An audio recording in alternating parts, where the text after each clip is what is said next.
ma Kisumu. Erokamano kabisa. Wasebedo ka wachiwo puonj ewi weche mag geng'o malaria. Kata kamano wasebedo bende kwapogo net. Wasebedo bende kwapuoyo yath gwenge moko kaka kata Nyando. To wasebedo kwapuonjo jopiny kendo kwatiyo gi public health officers wang'iyo ni pi mochokore oyawi mondo mi odhi nikech magi kuonde ma suna bete kendo nyuolore.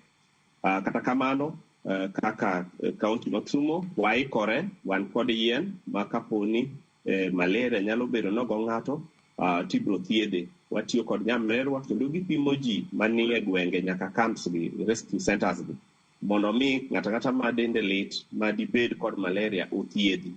Koro aparo ni wasetimo moromo bad pod waneno ni wapuonjo jopiny ewi weche mag malaria.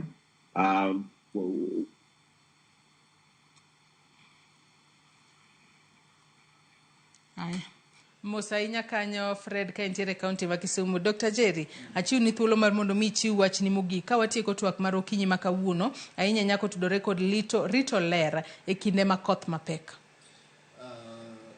Wang'e maber ni rito ler sechegi ema nyalo konyo oganda niwach tuoche mang'eny gikere niwach alworawa kaka chal.